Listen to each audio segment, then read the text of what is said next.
Welcome into an emergency podcast episode of On the Hill. I'm Chaz McAdams here with Lou Orlando and Nick Guzman. And if you're listening to this, you probably already know the news. Coach Urgo fired from the Fordham Rams in his third season after going 3-15 in A10 play, 11-20 on the season after a shocking A10 tournament. It's happened pretty recently. Call the boys, we're all on spring break. I'm driving in the car from the driving range, and my phone is blowing up, and I'm like, what is going on? And I see that Urgo got fired, and I'm fielding phone calls and everything. It is a situation that I have a lot of opinions on, but I just want to get your guys. What was your first reaction when you saw that whether it was the Farrell tweet or the Rothstein tweet or the ESPN article? What were you guys' thoughts? I think for me, you can't be surprised when you go 3-15 in conference play and your coach gets fired. But I felt like the narratives, at least all the ones that I was hearing out there, was that he probably was going to stay. Considering what it seemed like everyone was talking about online. Lou, I think you had a lot to do with that. Clipping that press conference tweet of how he the kind of the beautiful way in which he talked about the seniors in that last press conference after the loss to GW to end the season last week. Seemed like the consensus amongst the Fordham public was this guy cares so much about Fordham basketball. You can't find that anywhere. So yes, something obviously has to change after a 3-15 season, but it seems like most people are on board to stick with Keith Urgo because how often do you find someone that lives and bleeds Fordham basketball like that? That kind of passion is not something you can find in a lot of different places. But evidently, the university and Mr. Guthrie, the AD, felt differently, and now we're moving on from Coach Urgo. Considering it's hard to believe that the 12-6 season was so close. It was our sophomore year, guys, and we're Yeah, senior, and already the Urgo era is over. It didn't even last our whole collegiate careers. it's But absurd. the Go ahead, the Lou, go ahead. the emotion is shock, and it's partially because uh, Urgo was a big part of this campus, of this university, of the culture of men's basketball. That even with a couple of the losing seasons, it always felt like Urgo was someone you could build around long term. But he survived trash day. Like a lot of coaches, when they get fired, when universities make that decision, it's the Monday after all the conference Yes, championships are over. yes. But and maybe Tuesday, like most of the information we got about coaches being fired, like Tobin Anderson, that's coming out Monday, Tuesday. That I just texted Andrew Bogish after this news came out, he does the TV play-by-play on ESPN Plus, and he was surprised because obviously there were rumors swirling, but he thought Urgo was in the clear once he made it through Monday. And I think that's what a lot of us thought too. I mean, there's a lot to break down with this, but right off the bat, dropping this news minutes before March Madness starts as kind of a maybe trying to hide it behind what's going to be a big basketball news day. I think that's kind of lowbrow for someone that in Urgo, whether we can talk about whether this move is justified. I know we've all got takes, and I think everyone's got, varying takes in the forum community.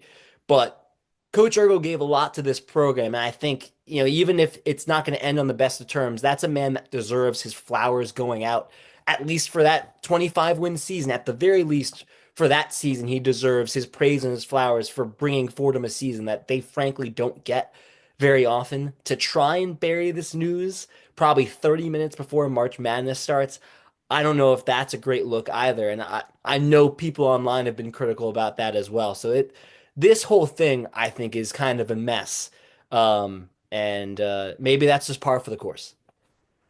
Yeah, I mean, this Fordham season especially was an absolute, it was an HBO drama. Yeah. I mean, you have the Will Richardson situation, leaving the team right after the Daytona trip. You have the suspension Yeah. of Keith Urgo, and under that suspension, Trey Woodall getting 66% of the conference wins for the team, two of the three. Then you have Urgo coming back. the two separate 8-game losing streaks, and then you beat Rhode Island, Yeah. and you're right in it with GW at the end. It is a soap opera if there ever was one. It's Shakespearean in a way. It really is. The Keith Urgo story is a Shakespearean tragedy. It is. You come in under someone that it was at least pretty clear using the school on a rental. You have and you come in under him and Kyle Neptune, and you have the connection. Urgo's father went to Fordham. You have the connection. You get the opportunity to get that head coaching job, and you go 25-8 in your first year. A10 coach of the year. You make it to the conference semis. It was the best season in Fordham history in 2 decades. The year next, expectations are through the roof. Underperform. Go just below 500 on the year. 1-1 in the tournament. Davidson overtime thriller. Still, now people are starting to question what's going on with the team. Then the year after, you apply the same mentality all 3 years. Nothing changes. But you go from having one of the most successful years in the program's history, a program and a school that you fall in love with, to then being at the bottom of the Atlantic 10 and still being able to make people feel something about this program. When you beat Rhode Island by 1 million and you're right in it with GW, if it wasn't for that Trey Autry hitting 3 impossible threes in a row that we were all courtside for. And then that post-game press conference still gives me goosebumps. Yeah. To this day. You cried. Shakespearean tragedy. I cried. I'm sorry. There is no job as rewarding, and there is no job as I guess that goes unnoticed, like a head coaching job in a mid-major. You're especially one, and I tweeted about this.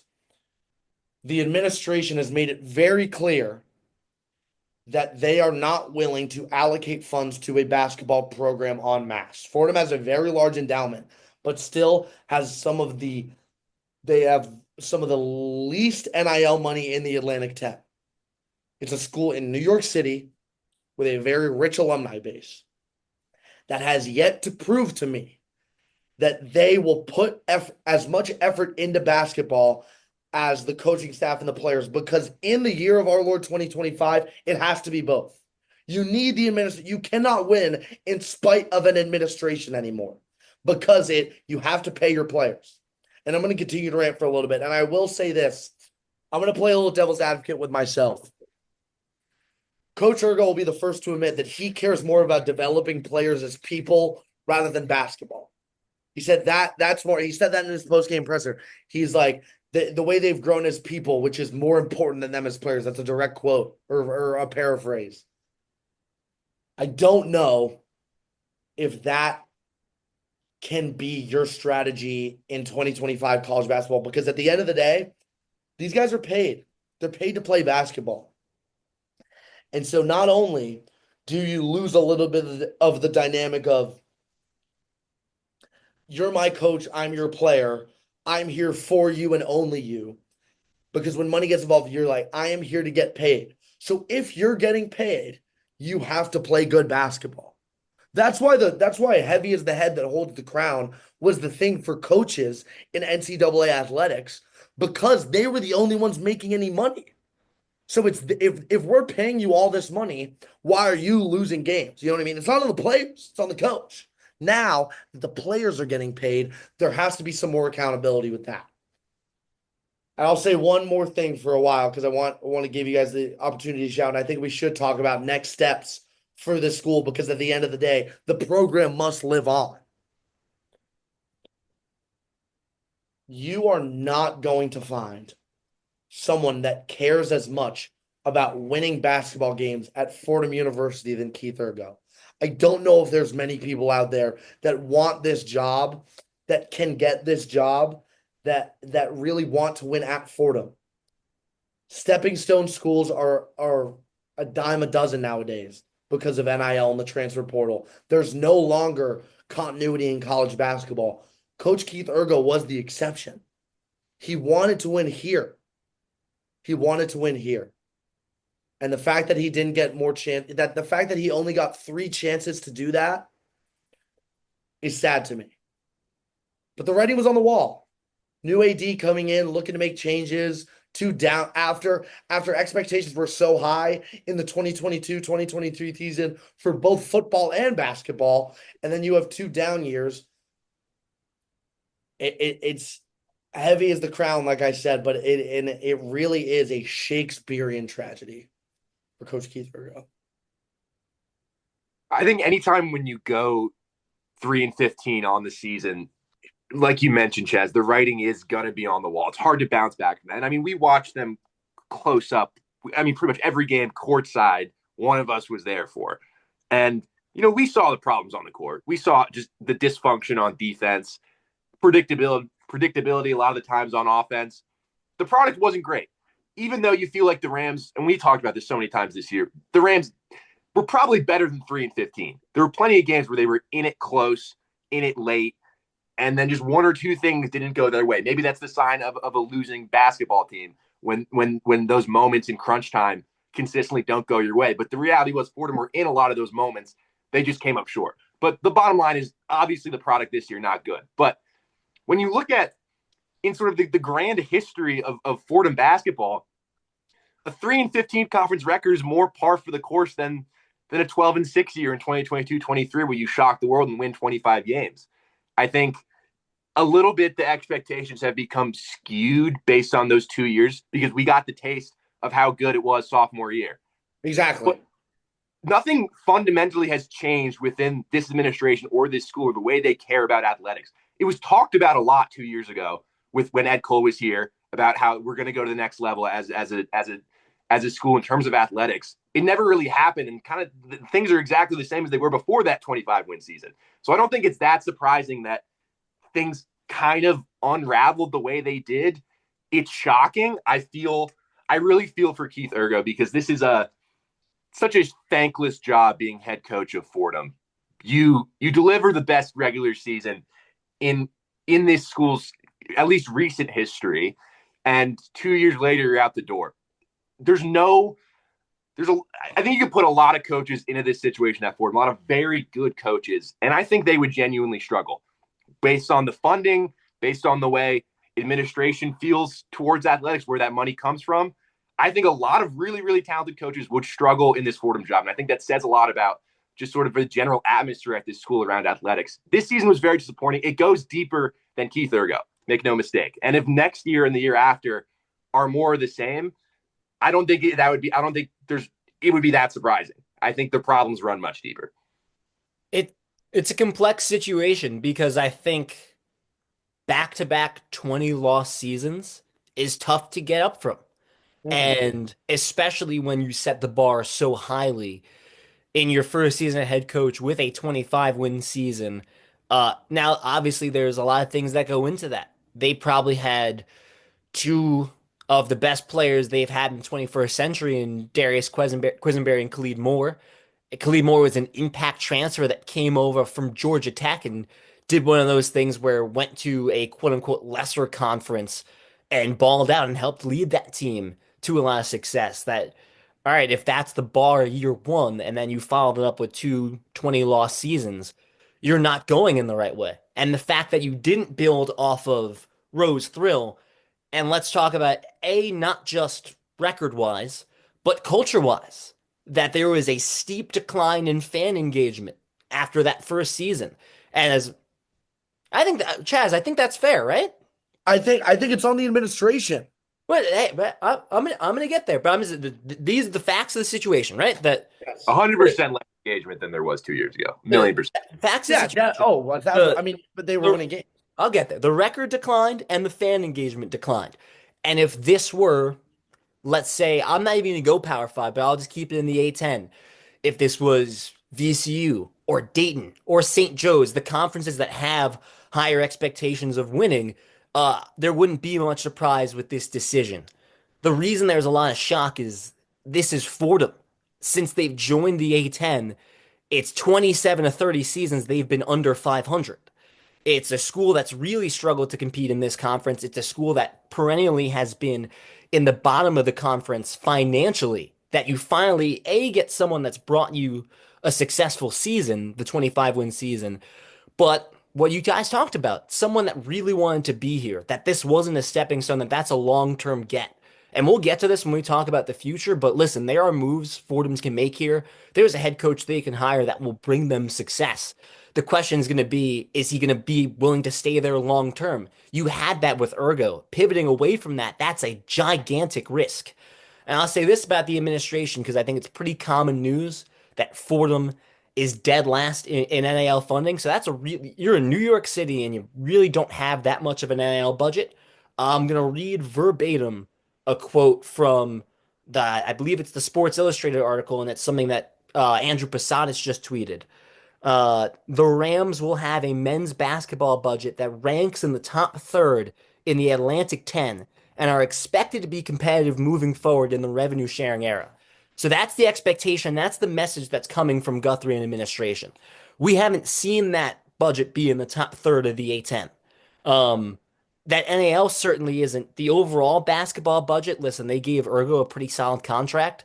So they've got money here to hire a head coach, and they should have money if they can figure out a way to get the donors. There's no reason that you shouldn't have a competitive NIL budget in this era of the A10. Frankly, it's a disservice to your program if you're not going to have a competitive budget. Because look what's happening in the A10. Woj went to Bonaventure.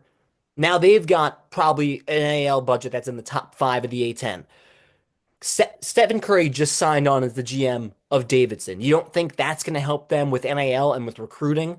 So you continue to fall behind all these other A10 teams that are really looking to strive and take advantage of this NIL era. Fordham's already behind the eight ball. They've really got to step up and find a way to be competitive, and that's going to start with the new AD Charles Guthrie, who I think the big scouting report is that he's supposed to be pretty good at raising money. This is a big offseason, A, in terms of hiring a new head coach, but B, in terms of proving that this administration wants to invest in basketball because you both said it. We haven't seen that so far. Even that 25-win season, yes, Urgo got a couple really big recruits, namely Khalid Moore. That was still a team that was projected to finish bottom third, bottom three in the conference. And they surprised everyone and tied for second in the A10. That was not supposed to happen. So, it's been forever since Fordham's been a top five preseason poll team. Uh, Probably a while since they've been top 10, to be frank. So there's a lot of work to be done with this program. And I think that's where a lot of the shot comes from, is that you had a man in Urgo that A, had the passion, had the dedication, wanted to be here long term, but understood the conditions he was working in. That was very realistic about my NAL funding is not the best. And we need a bit more support. He called for it all the time. We need support from the fans, and we need more support from the administration. He was dead on. So, hey, you can pivot away from Urgo, and maybe it will be the right move long term. Again, there's a world where back-to-back 2020 loss seasons, it's tough to say you deserve to be there, but I think understanding the context of Fordham basketball and everything that's gone into it, it's I think it's the wrong move. I think it's a move that Fordham's going to come to regret. I think it goes to show the effect that Urgo had on this campus after a 3 A10 win season, after finishing last place in the conference, Chaz, that that's a great point. he's fired and people are rioting. And let's be real, the if we're going to talk about social media, Fordham's social media was not a friendly place this year. We kind of joke about it because we got a slight taste of it in terms of every once in a while people would lash out to us. The way people talked about players like Matt Zona, like Zach Riley, like Jameer Tripp, even like some of the top players on this team. I think at times Ramad Dean got a really bad shake from the fan base. At Yeah. times, people were really mean to Jaffe Mador.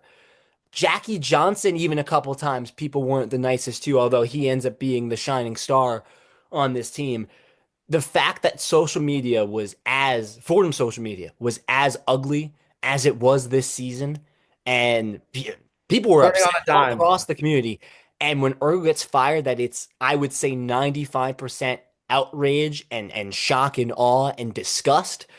I think that's very telling about, as you said, Chaz, despite two failures of a season, when you have a 25 And win he'll season, be the first to admit that. you failed to build on momentum. That is a fact. They failed to build off of what could have been a season that launched Fordham into relevancy in the A10. And now they're right back to being irrelevant for the time being.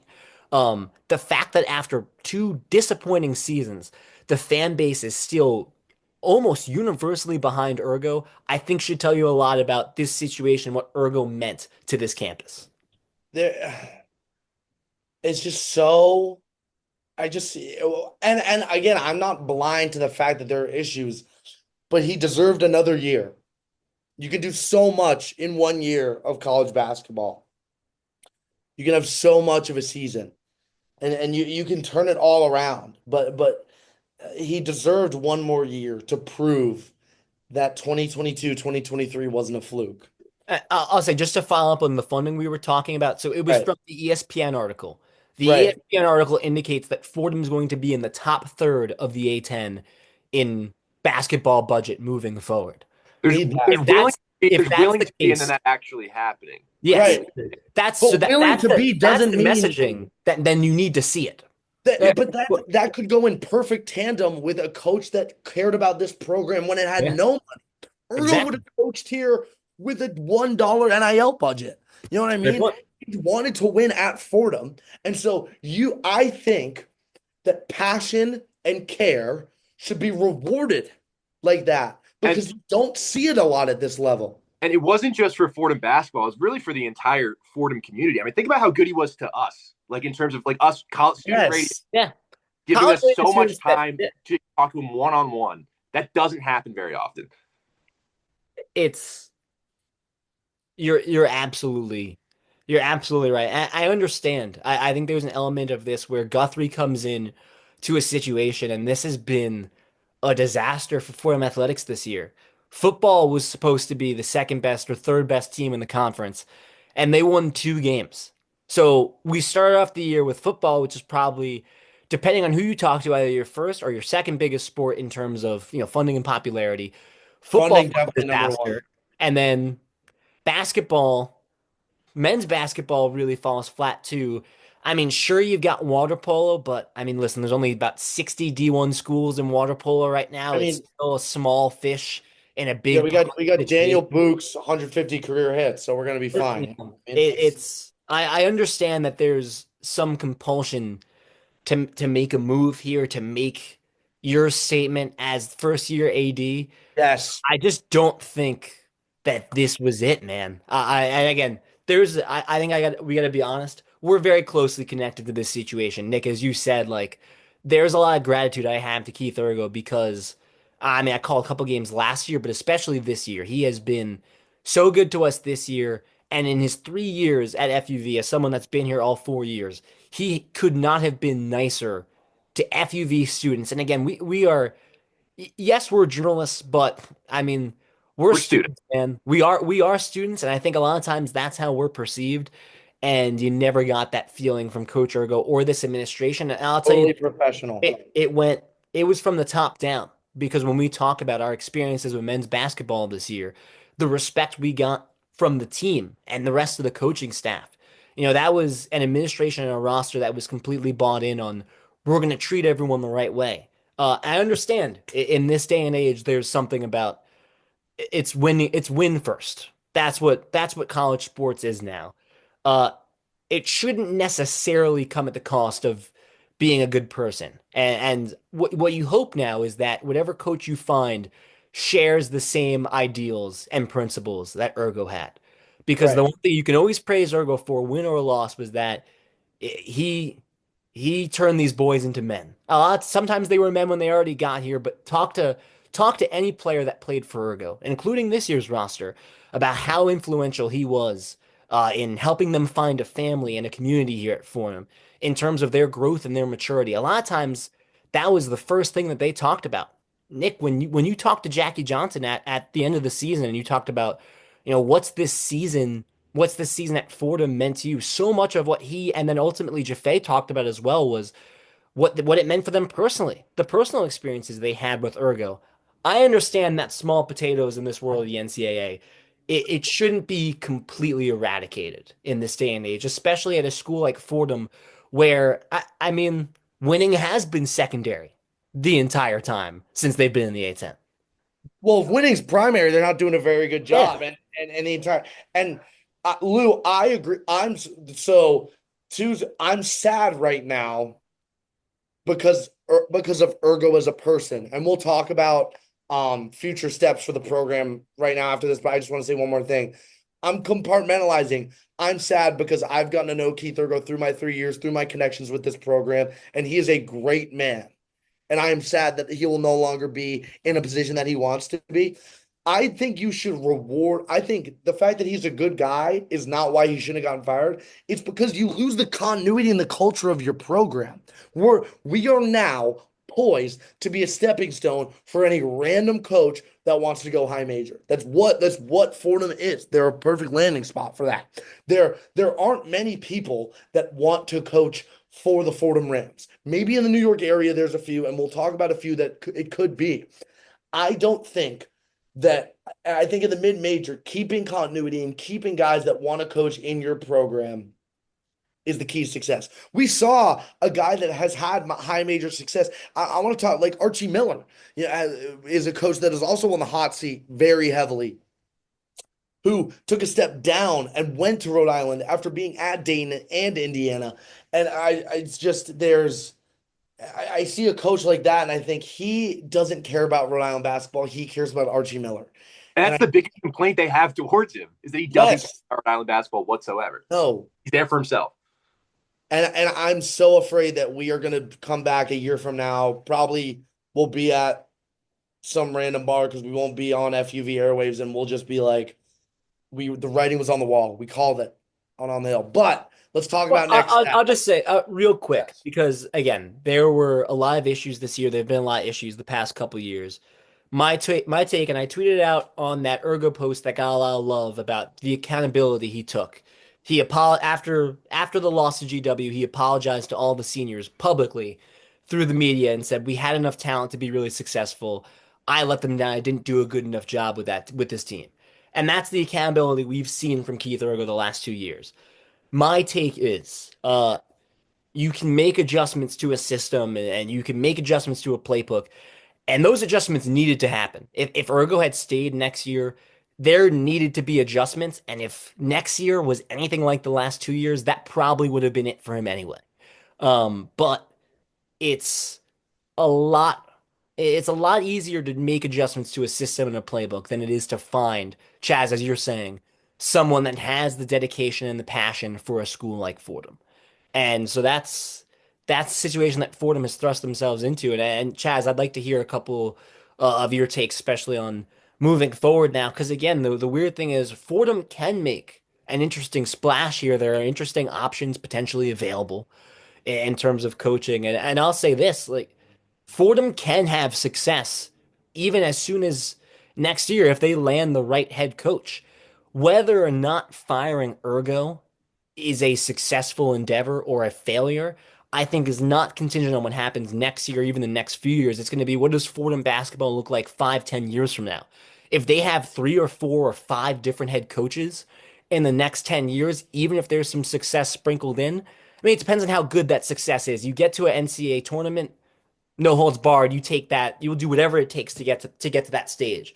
But if it's just moderate success and coaches move on, that's not exactly my definition of success at Fordham. I believe, Chaz, as you're saying, in that continuity as well. Yeah. So names that have been mentioned, Tobin Anderson just got fired from Iona 2 seasons there after making it to their conference championship. I don't know if that's the move. I've never been a big Tobin Anderson guy. If you get fired after 2 years at a program, that's less time than Coach Urgo did, and he didn't even make it to that championship. So clearly in my head, and based on some of my knowledge of the players, Justin Menard, a good friend of mine out of the Iona Gales, who just hit the transfer portal. There's some I would not like to see Tobin Anderson the head of a college basketball program that I know. There's also been talks. Trey Woodall got the majority of the A10 wins for Coach Urgo, or for the Fordham Rams rather this year. He's been mentioned. I don't know if that's the option either because I don't know if he has that gusto to be in that head coaching job in a long-term position. I I think you go the Drake route. Grab a good D2 coach.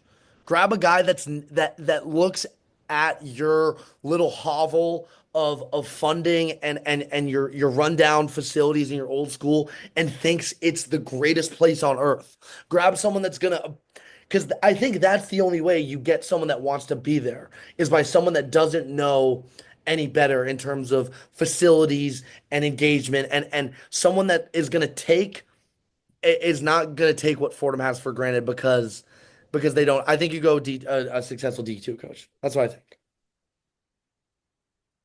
Yeah, I'm in terms of names, I they just I want them to have that same level of care that Yes. Urgo had.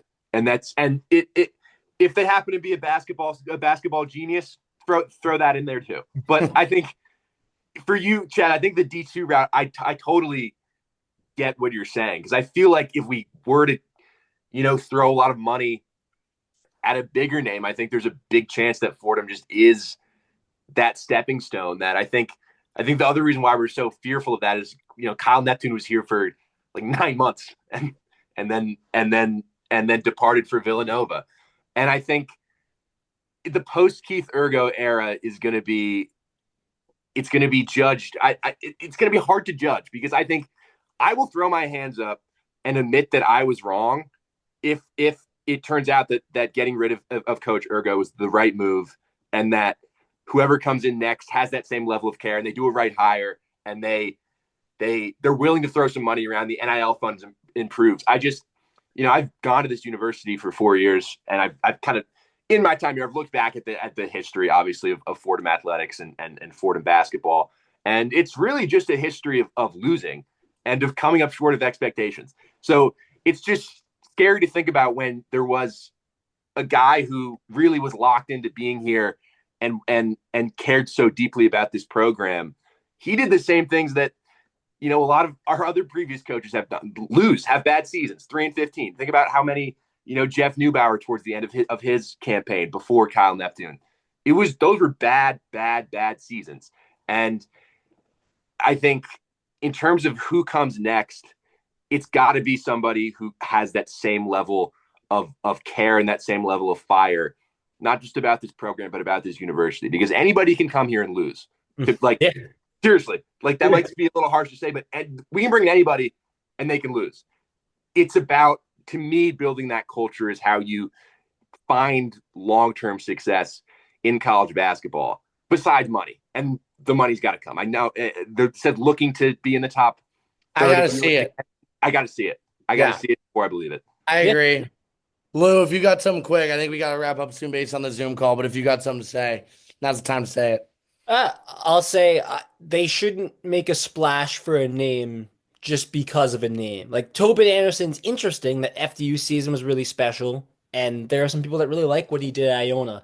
But if you're doing that just because a lot of people like him and you'll get good PR, you're doing it for the wrong reasons. I mean, this is in this century alone. They had Bob Hill, who was an NBA coach, and they had Derek Wittenberg, who was on that NC State team with Valvano and ended up being assistant under them. And both of them really didn't end up panning out. So whoever you decide to hire, just believe in them. Because I'll say this, Guthrie's hiring track record at other schools, at Green Bay and at Akron, it's not good. Akron men's basketball was really good. Guthrie did not hire John Grosh. That was one of the two coaches that was there before him. And all seven of Guthrie's hires, it's a cumulative 340 winning percentage. Only one of them was even at 500, and they were at 500 evenly. So Guthrie does not have a good track record here. When he hired Will Ryan at Green Bay, it did not go well. So No, it didn't. this is a big test for a new AD in Charles Guthrie. He can really save things with a big hire. He can tank things with a bad one. That's the way it goes. Yeah, absolutely. But I think that's going to do it for us this for this emergency episode of On the Hill. For Lou Orlando, Chaz McAdams, Nick Guzman, thank you for listening, and we'll see you next time.